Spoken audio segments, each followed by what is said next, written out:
Κυρίες και κύριοι, σήμερα στο πλαίσιο των εκδηλώσεων του Megaron Plus,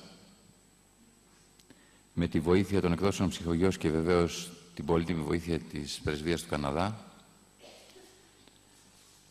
έχουμε την ιδιαίτερη χαρά να φιλοξενούμε ίσως μία από τις σπουδαιότερες συγγραφείς της αγγλόφωνης λογοτεχνίας, την κυρία Μάργκαρετ Άτγουν. Θέλω να σας πω ότι σε μία τελευταία έρευνα θεωρείται μία από τις πιο πολυδιαβασμένες συγγραφείς στα πανεπιστήμια, στα αγγλόφωνα πανεπιστήμια και ιδιαίτερα στα τμήματα λογοτεχνίας. Για μένα μια λογοτεχνική ιδιοφυΐα. Η συζήτηση θα πραγματοποιηθεί στα αγγλικά, με μετάφραση στα ελληνικά και αντίστοιχα. Μεταδίδεται ζωντανά μέσω διαδικτύου για τα μέλη της ερευνητικής και ακαδημαϊκής κοινότητας και ειδικότερα των φορέων που μετέχουν στην Ομοσπονδία του Εθνικού Δικτύου Έρευνας Τεχνολογίας. Πρέπει να πω δύο λόγια για τη συγγραφέα. Γεννήθηκε στην Οτάβα του Καναδά το 1939. Έζησε τα παιδικά της χρόνια στο Βόρειο Οντάριο και στο Κεμπέκ. Σε ηλικία 5 ετών άρχισε να γράφει διδακτικά θεατρικά έργα, ποίηματα, εικονογραφημένες ιστορίες και λέγεται ότι δεν τελείωσε ποτέ ένα μυθιστόρημα που είχε ξεκινήσει εκείνη την ηλικία. Σπούδασε στο Πανεπιστήμιο του Τορόντο, έκανε μεταπτυχιακές σπουδές, ταξίδεψε πάρα πολύ σε όλη την Αμερική και βέβαια σε όλο τον κόσμο, άλλαξε πολλά επαγγέλματα, ταμείας, σερβιτόρα, σύμβουλος κατασκηνώσεων, λέκτορας αγγλικής λογοτεχνίας και τέλος συγγραφέας, δηλαδή ποιήτρια, πεζογράφος, κριτικός λογοτεχνίας. Έχει γράψει περισσότερα από 40 βιβλία, σε όλα τα είδη. Κατά τη διάρκεια της συγγραφικής καριέρας έχει τιμηθεί με αμέτρητα βραβεία, τόσο στον Καναδά όσο και στο εξωτερικό. Τα βιβλία της έχουν μεταφραστεί πάνω από 40 γλώσσες. Σήμερα ζει στο Τορόντο με τον σύντροφό της, τον συγγραφέα Γκρέιμι Γκίψον. Στη χώρα μας κυκλοφορούν αρκετά μυθιστορήματά της. Η Φαγώσιμη γυναίκα, που είναι το πρώτο μυθιστόρημα που έγραψε. Η Ανάδυση, που είναι ακριβώς το δεύτερο, ακριβώς το επόμενο και συνδυάζεται με την άνθηση του φεμινιστικού κινήματος της δεκαετίας του 70. Η διπλή ζωή της Τζον Φώστερ, η ιστορία της Πορφύρης Δούλης, η Κλέφθρα Κιάσα, το μάτι της γάτας, το άλλο πρόσωπο της Γκρέις, ο τυφλός δολοφόνος, Όριξ και Κρέικ. Πάρα πολλά βιβλία. Το Συνομιλώντας με τους νεκρούς, που είναι ένα αυτοβιογραφικό δοκίμιο. Θέλω να σας πω, για μένα η κυρία Άτγουντ είναι μια περίπτωση που στο μέλλον, θα με συγχωρέσετε, θα θεωρηθεί ατόπιμα αν η Σουηδική Ακαδημία δεν τη βραβεύσει με το βραβείο Νόμπελ Λογοτεχνίας. Και σε αυτό το συμπέρασμα καταλήγω διαβάζοντας τα βιβλία και βεβαίως λαμβάνοντας υπόψη μου το ρόλο που έχει παίξει στην αναμόρφωση της αγγλικής γλώσσας μέσα από τα βιβλία της. Από την τελευταία συνάντηση που είχαμε στο Παρίσι πριν από μία εβδομάδα θα συγκρατήσω μόνο ένα στοιχείο, το οποίο θα είναι και η εισαγωγή, αν θέλετε, αυτής της βραδιάς. Γεννήθηκε αυτή η γυναίκα και τα παιδικά της χρόνια τα πέρασε μέσα σε ένα πολύ μεγάλο δάσος στο Βόρειο Καναδά, εκεί όπου για πολύ καιρό έκανες να συναντήσεις άνθρωπο, δεν υπήρχε τηλεόραση, δεν υπήρχε σχεδόν τίποτα γύρω. Μόνο η μητέρα υπήρχε, η οποία διάβαζε τα βιβλία που της άρεσαν, πάντα μέσα στο σπίτι δυνατά. Και τα παιδιά, κυρία Άτγουν και ο αδελφός της, ακούγανε τις ιστορίες αυτές και φτιάχνανε τη δική τους μουσική σύνδεση. Γι' αυτό κιόλας, όπως ομολογεί η ίδια, η πρώτη σχέση με το βιβλίο ήταν μια μουσική σχέση. Μια σχέση δηλαδή λέξεων και ήχων. Κυρίες και κύριοι, στο Megaron Plus σήμερα, κοντά μας, η Μάργκαρετ Άτγουν. Απολαύστε την.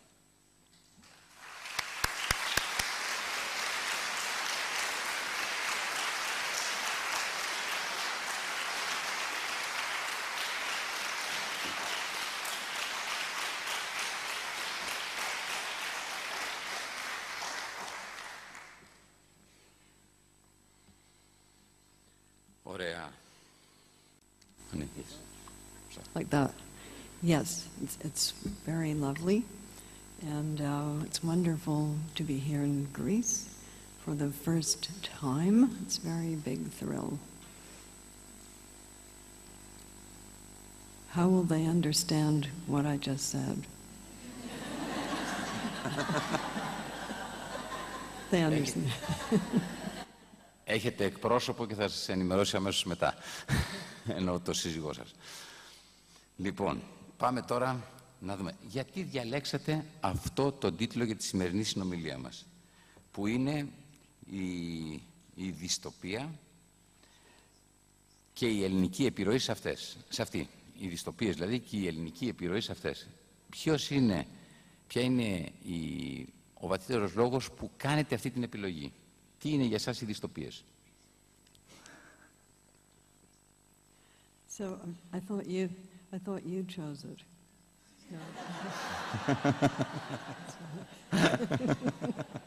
Ας το πάρουμε λιγάκι πιο απλά. No. Γιατί επιλέξαμε αυτόν τον τίτλο? Yes. Why did we choose it? Yes.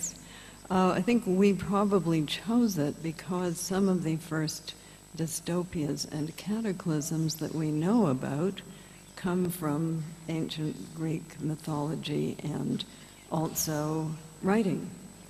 So we have a cataclysm.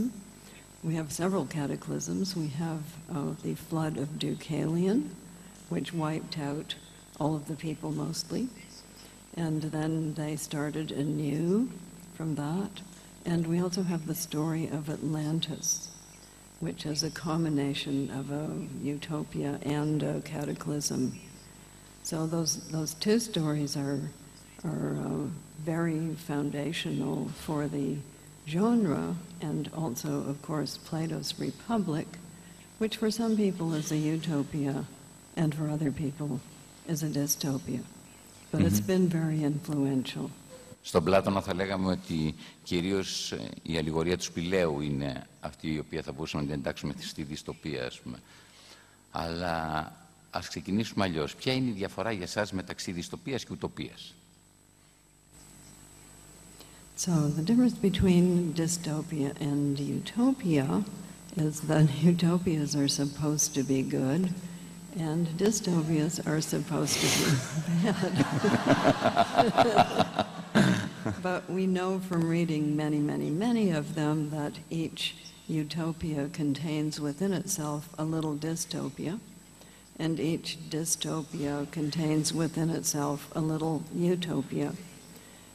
So they're like a yin and yang symbol with one contained within the other and vice versa. So of course for the people who don't fit in Plato's Republic, it's a dystopia. And maybe also for the people who have to take off all their clothes. They may not like that either. Something about utopias, you always have to take off your clothes. I don't know why. And for the dystopias, there's always a little utopia because it's the idea of how things could be better. So the people in a dystopia are always wondering how they can escape from it to some better place, or how they can overthrow it and change it into something better, whereas the people in utopias are usually telling us, and it's quite normal for them to talk about how things used to be worse, but they have made all of these improvements. This was particularly true of 19th century utopias. Η δυστοπία είναι αυτή που ανοίγει έναν δρόμο στην ουτοπία? In 19th and early 20th century utopias were usually given a description of their present day, told from the point of view of the future, and then we're told how dirty, unpleasant, unequal, poverty-stricken, mean, and difficult things were, but how they, on the other hand, have made lots of material improvements, such as, and then you get a whole description of what those are, which is usually quite boring, but they will tell you all of the wonderful new things they have done. And the 19th century produced literally thousands of utopias. People were feeling very positive in those days about their ability to transform the world into a better place. Unfortunately, that stopped with the First World War. A little bit before, but it's certainly with that. And then as we then went through the middle of the 20th century, it became harder and harder to write a very convincing utopia unless you put it on another planet, which is where they seem to be situated now. Πόσο ανήκει, πόσο είναι κομμάτι του φαντασιακού μιας κοινωνίας και η δυστοπία όπως είναι και η ουτοπία? I think it's very much part of the fact that we have a language that can describe the distant past and can also look forward to the distant future, and that we have the kind of imagination that sees many possibilities in any given situation. So we are always rearranging things. We're always thinking, how could this be better? But we're also thinking, this could be a lot worse. And we can think both of those things at the same time. Αν δεν είναι φυσικές οι δυστοπίες και είναι παραγωγή μιας κοινωνίας, μιας πολιτικής πραγματικότητας, πόσο θα μπορούσαμε να υποθέσουμε ότι αυτό είναι ένα κατασκεύασμα ελέγχου των ανθρώπων και όχι απλώς και μόνο η αφορμή για να υπερβούν τον εαυτό τους? You mean the fictions of dystopias?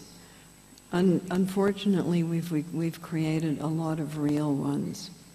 So something like George Orwell's 1984 was not so much an imagination as a description of reality put in fictional form.